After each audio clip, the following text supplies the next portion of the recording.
తోడుగా ఓ 200 మంది 300 మంది పోలీసు వాళ్ళు వస్తారు. రాత్రి ఫెన్సింగ్ వేస్తారు. రాత్రి టెంపరీ గోడలు కట్టి ఆ భూములను కూడా దిల్కి అప్పచెప్పి అమ్మించే ప్రయత్నం చేస్తున్నాడు.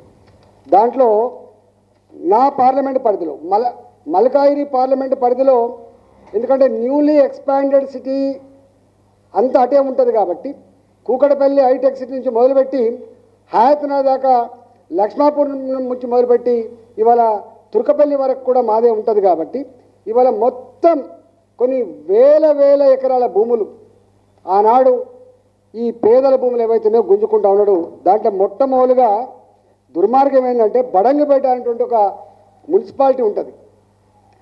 బడంగపేట మున్సిపాలిటీలో 5 తరాలుగా సాగు చేసుకుంటున్నారు. వాళ్ళు జ్ఞానం ఉండవలసింది ఎక్కడ అంటే, ఇవాళ ప్రైవేటు భూములు ఏ రైతు అయినా లీజ్ తీసుకుంటే, కౌలు తీసుకుంటే 12 ఏళ్ళు 13 ఏళ్ళ కనుక వరుస పెట్టి కనుక ఉంటే, కబ్జా కాలంలో కాస్త కాలంలో ఉంటే 38E కింద ఆయనకు 40% భూమి మీద హక్కులు వస్తాయి.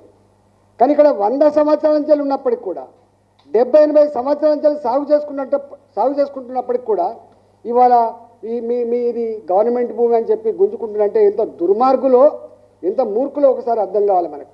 అంటే ప్రైవేట్ వాళ్ళ భూములు మాత్రం కబ్జా కాలంలో ఉంటే నువ్వు 38E కింద ఇస్తున్నావు, కానీ ప్రభుత్వపరమైన భూములలో ఇవాళ వాటిని మాత్రం నువ్వు గుంజుకునే ప్రయత్నం చేస్తున్నావు. అంటే ఎంత భూదందాలకు పాల్పడుతున్నారు, ఎంత దుర్మార్గానికి ఒడిగడుతున్నారో దాన్ని బట్టి మనకు అర్థం కావాలి.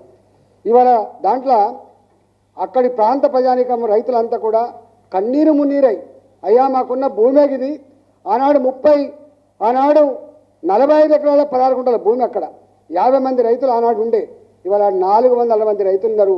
అయ్యా మేము తల గుంటడు కూడా రాదు ఇల్లు కట్టుకోవడానికి అని చెప్పి ఎన్నిసార్లు మొరబెట్టుకున్నా కూడా అక్రమంగా గుంజుకున్నారు తప్ప ఆనాడు టీఆర్ఎస్ ప్రభుత్వం వాళ్ళకు మాత్రం న్యాయం చేయలే. అది బడంగపేట మున్సిపాలిటీ. ఇవాళ ఇక్కడ కూడా మా మల్లారెడ్డి గారిని అన్నాడు, ధరణి పోయిందన్నా కానీ ధోరణి పోలేదు అని చెప్పి.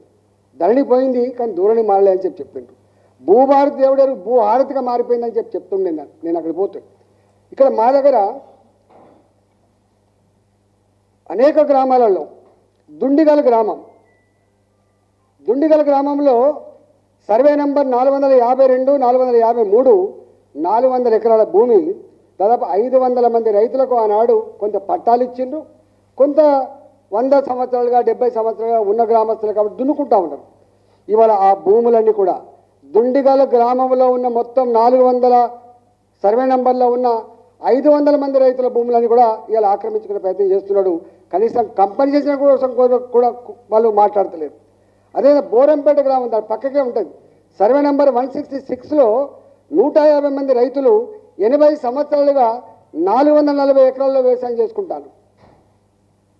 80 సంవత్సరాలుగా వ్యవసాయం చేసుకుంటాను. ఇవాళ ఆ భూములను ఇవాళ గుంజుకునే ప్రయత్నం చేస్తున్నాడు. అదే గ్రామంలో 472 సర్వే నెంబర్లో 30 ఎకరాల భూమి ఇవాళ గతంలో విద్యుత్ శాఖకు మాకు అవసరం ఉంది, మిగతా అంతా మీకే ఇస్తాం, ఇక్కడ సబ్స్టేషన్ ఏర్పాటు చేయమంటే కొంత ఇచ్చిండ్రు ఉదారంగా.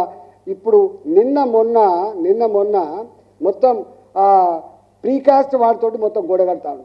నేను పోయి ధర్నా చేస్తే అక్కడ ఉన్న ఎంఆర్ఓ అంటాడట, అవునా 80 ఏళ్ళు ఉంటేంది 100 ఏళ్ళు ఉంటేంది, ఇది ప్రభుత్వపరమైన భూమి, అయ్యా మేము ట్యాక్స్ కట్టాం కదా అంటే ట్యాక్స్ నువ్వు దున్నుకున్నది కట్టావు, పుక్కడ కట్టినావు అని చెప్పి మాట్లాడుతుంటే ఎంత అహంకారం ఉందో మనకు అర్థం